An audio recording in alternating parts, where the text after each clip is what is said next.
Good morning, children. Welcome back to GK class. In the last class, we had discussed about water pollution. Okay, basics about water pollution.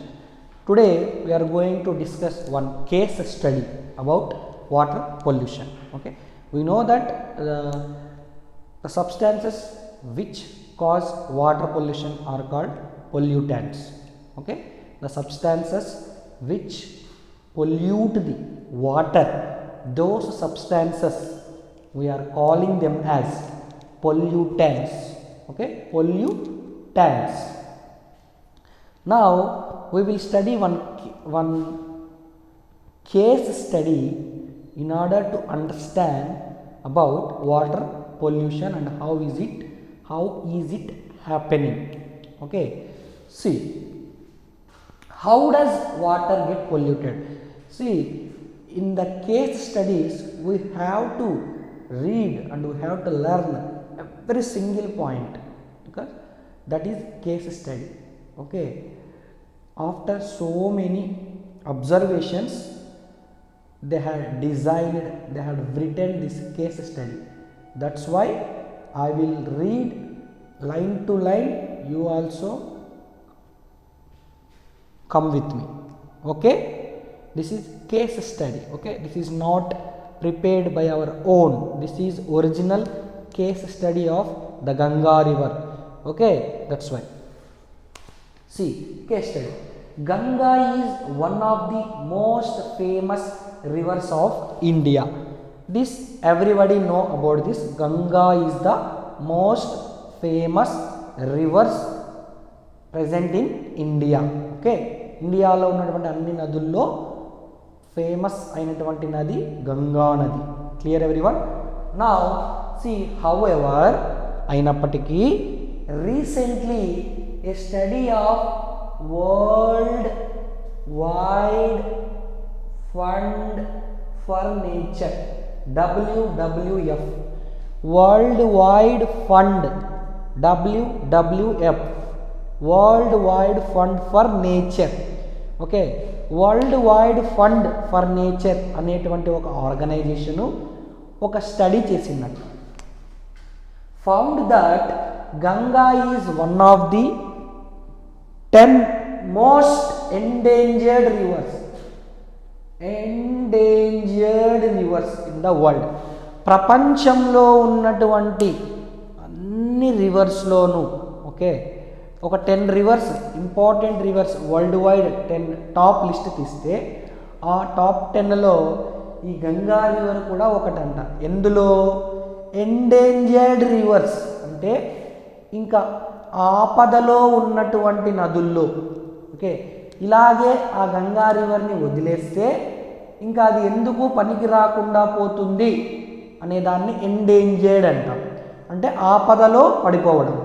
ఇలాగ ఆపదలో ఉన్నటువంటి నదుల్లో ఒక top 10 list తీస్తే ఆ top 10 లిస్ట్లో మన గంగా రివర్ కూడా ఒకటి ఉంది అనేటువంటి విషయము ఈ world wide fund for nature అనేటువంటి ఆర్గనైజేషన్ ఫౌండ్.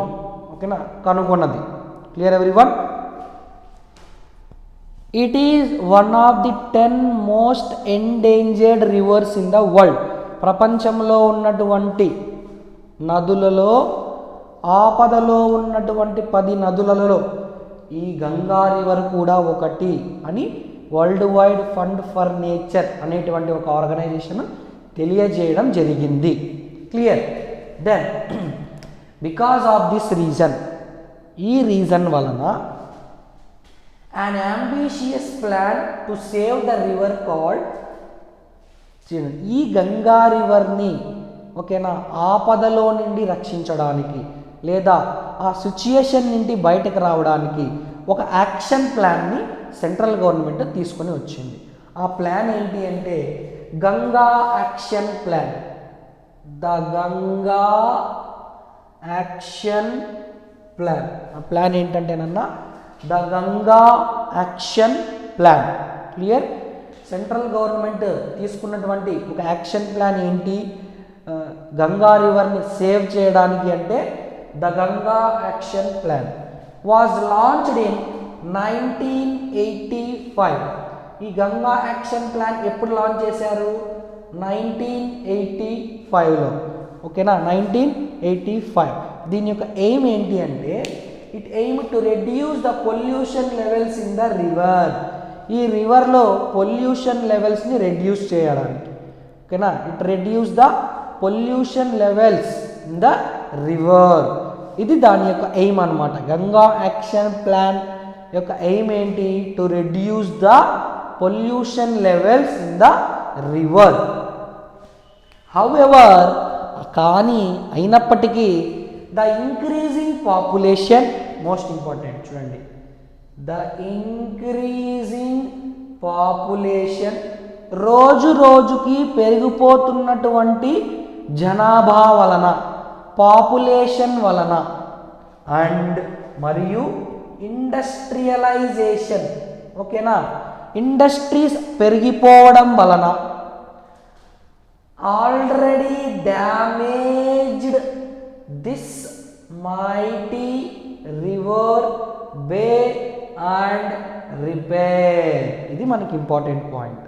గంగా రివర్ ఎందుకు పొల్యూషన్ ఎక్కువగా జరుగుతోంది, ఎందుకు ఎండేంజర్డ్ రివర్స్లోకి వచ్చేసింది అంటే మెయిన్ రీజన్ ఏంటి అంటే ఇంక్రీజింగ్ పాపులేషన్. పాపులేషన్ ఎక్కువగా పెరిగిపోవడం వలన మరియు ఇండస్ట్రియలైజేషన్, ఇండస్ట్రీస్ ఎక్కువగా పెరిగిపోవడం వలన. ఇవి పెరగడం వల్ల ఎలా సార్ గంగా రివర్ పొల్యూట్ అవుతుంది? ముందుకు వస్తుంది, అలాగే ఉండండి. నెక్స్ట్, ఇంక్రీజింగ్ పాపులేషను, ఇండస్ట్రియలైజేషన్ వలన ఆల్రెడీ జరగాల్సిన డ్యామేజ్ జరిగిపోయింది గంగా రివర్కి. ఓకేనా, ఇప్పుడు చూడండి, ద గంగా అట్ కాన్పూర్. కాన్పూర్ అనే ప్లేస్లో ఎక్కడ ఉంది? అది ఉత్తరప్రదేశ్లో ఉంది. ఉత్తరప్రదేశ్లో ఉన్నటువంటి కాన్పూర్ అనేటువంటి ప్లేస్లో one of the most populated towns. ఈ ఉత్తరప్రదేశ్లో ఉన్నటువంటి కాన్పూరు మన ఇండియాలోనే మోస్ట్ పాపులేటెడ్ టౌన్స్లో ఒక టౌన్ అన్నమాట. అంటే ఎక్కువ పాపులేషన్ ఉన్నటువంటి టౌన్. అక్కడ ఏం జరిగిందంటే people can be seen bathing, washing clothes and defecating in the river. చూడండి, ఎందుకు సార్ జనాభా పెరిగిపోవడం వలన గంగా రివర్ పొల్యూట్ అయిపోతుంది అంటే ఈ గంగా రివర్ ఉన్న ప్లేసెస్లో ఈ గంగా నదిలోనే ప్రజలు ఏం చేస్తున్నారంట? బాతింగ్, స్నానం చేయడం, వాషింగ్ క్లాత్స్, బట్టలు ఉతకడం, అండ్ డెఫెకేటింగ్, ఆఖరికి ఎక్స్క్రీషన్ కూడా, యూరిన్ చేయడం, టాయిలెట్ వెళ్ళడం అన్నీ కూడా ఆ గంగా నదిలోనే చేస్తున్నారంట. పాపులేషన్, జనాభా, దాని వలన గంగా రివర్ పొల్యూట్ అయిపోయింది, డ్యామేజ్ అయిపోయింది అని ఈ కేస్ స్టడీ మనకి చెబుతోంది. దీని నుండి మనం ఏమి గ్రహించాలి, ఏమి అర్థం చేసుకోవాలి అంటే వాటర్ని పొల్యూషన్ చేసేటువంటి ముఖ్యమైనటువంటి కారణాలు ఏవి అంటే మనము ఈ రివర్స్లో బాతింగ్ చేయడము, క్లాత్స్ వాష్ చేయడము, డెఫెకేటింగ్ చేయడం వలన వాటర్ అన్నది పొల్యూట్ అవుతుంది. దీన్నే డొమెస్టిక్ సీవేజ్ అంటారు. ఏమంటారు? డొమెస్టిక్ సీవేజ్ అంటే మన అవసరాల కోసం నీళ్లను ఉపయోగించి ఆ నీళ్ళని డర్టీగా చేయడం లేదా పొల్యూట్ చేయడాన్నే డొమెస్టిక్ సీవేజ్. ఓకేనా, దీన్నే డొమెస్టిక్ సీవేజ్ అంటారు. Now come here. ఈ కాన్పూర్లో ఓకేనా amount of water is comparatively small. అంటే ఈ కాన్పూర్ ప్లేస్లో ఉన్నటువంటి గంగా రివర్ అన్ని ప్లేసెస్ని కనెక్ట్ చేస్తూ వెళ్తుంది. అది ఫ్లోయింగ్ రివర్ కదా, పారుతూ ఉన్నటువంటి నది కాబట్టి చాలా ప్లేసెస్లో ఈ గంగా నది పారుతూ ఉంటుంది. ఎస్పెషలీ ఈ కాన్పూర్ అనే ప్లేస్లో, ఇది ఎక్కడ ఉంది నాన్న? ఉత్తరప్రదేశ్లో ఉంది.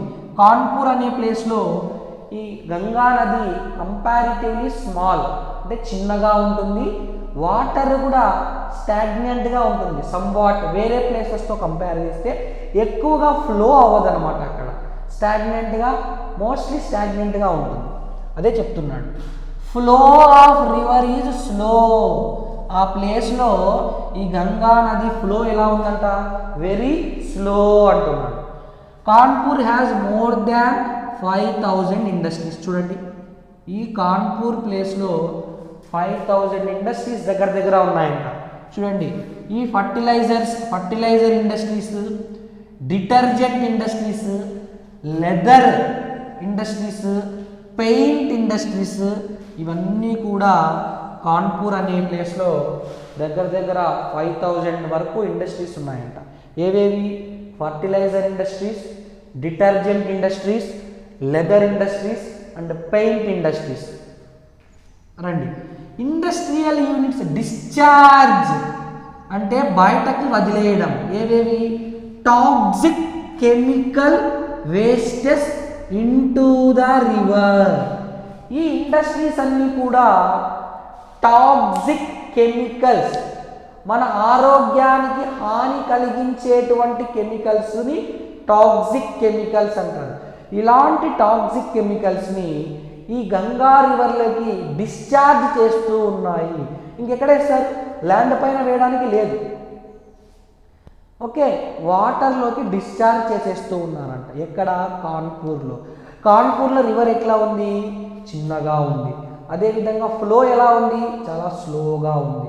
వాటర్ నిలబడుతుంది. అలా నిలబడినటువంటి వాటర్లోకి ఈ టాక్సిక్ కెమికల్స్ని ఎప్పుడైతే మనం వేస్తామో ఆ వాటర్ అన్నది పొల్యూట్ అయిపోతుంది అని మనము గుర్తుపెట్టుకోవాలి. Then many industries discharge chemicals like, చూడండి, refineries industries, paper factories, textile and sugar mills and chemical factories, ఇవన్నీ కూడా ఈ గంగా నదిలోకి టాక్సిక్ కెమికల్స్ని డిశ్చార్జ్ చేస్తూ ఉన్నాయంట. చూడండి, ఎలాంటి కెమికల్స్? Contamination of water. చూడండి, ఈ ఇండస్ట్రీస్ వలన, ఈ కెమికల్ ఇండస్ట్రీస్ వలన కెమికల్ అన్నది వాటర్లోకి మిక్స్ అయ్యి వాటర్ అన్నది కంటామినేషన్ ఆఫ్ వాటర్ జరుగుతుంది. ఎలాంటి కెమికల్స్ సార్ అంటే ఆర్సినిక్, లెడ్ అండ్ ఫ్లోరైడ్స్. ఓకేనా? What are the chemicals which cause contamination to water అన్నప్పుడు arsenic, lead and fluorides, these are the chemicals which cause contamination to water. అదే విధంగా ఈ chemicals వలన plants, animals దెబ్బతింటాయి. ఓకేనా? Toxicity వస్తుంది ఎవరికి? ప్లాంట్స్కి, అనిమల్స్కి. ఓకే, ఇలాగా మనము డొమెస్టిక్ సీవేజ్ వలన అంటే మన అవసరాలకి ఆ నీళ్లు ఉపయోగించుకున్నప్పుడు, అదేవిధంగా ఇండస్ట్రీస్ కెమికల్స్ని నదుల్లోకి డిశ్చార్జ్ చేయడం వలన వాటర్ అన్నది పొల్యూషన్ జరుగుతుంది అనే విషయం మీకు అర్థం కావడానికి ఒక కేస్ స్టడీ తీసుకొని ఎక్స్ప్లెయిన్ చేయడం జరిగింది. Clear everyone? చూడండి, ఇలాగా సీవేజ్ వలన అంటే డ్రైనేజ్లో వాటర్ సీవేజ్, మనము ఇంటిలో ఉన్నటువంటి అవసరాలకి నీళ్లు ఉపయోగించుకొని ఆ వాటర్ కంటామినేట్ అయిపోయి మనకి డ్రైనేజ్లోకి వెళ్తుందన్నమాట. అలాంటి వాటిని సీవేజ్ అంటాం. అందులో ఏమేమి ఉంటాయంట? బ్యాక్టీరియా ఉంటుంది, వైరస్ ఉంటుంది, ఫంగై ఉంటుంది, పారాసైట్స్ ఉంటాయి. ఏమేమి ఉంటాయన్న? Bacteria, virus, fungi, parasites. Clear everyone? ఓకేనా? వీటి వలన మనకి డిసీజెస్ వస్తాయి. కలరా, టైఫాయిడ్, జాండీస్, ఇలాంటి డిసీజెస్ అన్నిటికీ కారణం ఏంటి? Water pollution. ఓకేనా? ఈ విధంగా వాటర్ పొల్యూషన్ అన్నది సీవేజ్, ఓకేనా, మన డ్రైనేజ్లో ఉన్నటువంటి వాటర్ వలన, అదేవిధంగా ఇంకోటి ఏంటి? ఇండస్ట్రీస్ టాక్సిక్ కెమికల్స్ని రివర్స్లోకి డిశ్చార్జ్ చేయడం వలన కూడా వాటర్ అనేది పొల్యూషన్ జరుగుతుంది. ఓకేనా? ఇలా చేయడం వలన మన ఇండియాలో ఉన్నటువంటి మనం పూజ చేసుకునేటువంటి, అదేవిధంగా మనకి ఎంతో ఉపయోగకరమైనటువంటి గంగా నది కూడా మనకి ఎండేంజర్డ్ రివర్స్ లిస్ట్లోకి రావడం జరిగింది. దానికోసమే ఆ రివర్ని పొల్యూషన్ నుంచి ఆ పొల్యూట్ అయిన వాటర్ని ఫిల్టర్ చేసి ఆ గంగా నదిని రక్షించడానికే central government the action plan, Ganga action plan అన్న ఒక ప్లాన్ని 1985లో తీసుకొని వచ్చిందనమాట. Okay, this is about today class. In the next class we will discuss about what are the microbial diseases. Next క్లాస్లో వాటర్ పొల్యూషన్ వల్ల ఎలాంటి డిసీజెస్ మనకి అటాక్ అవుతాయో చూద్దాం. Okay, thank you very much. Have a nice day. Take care. Please write the notes and revise the topic, then you will become perfect in this topic. Thank you very much.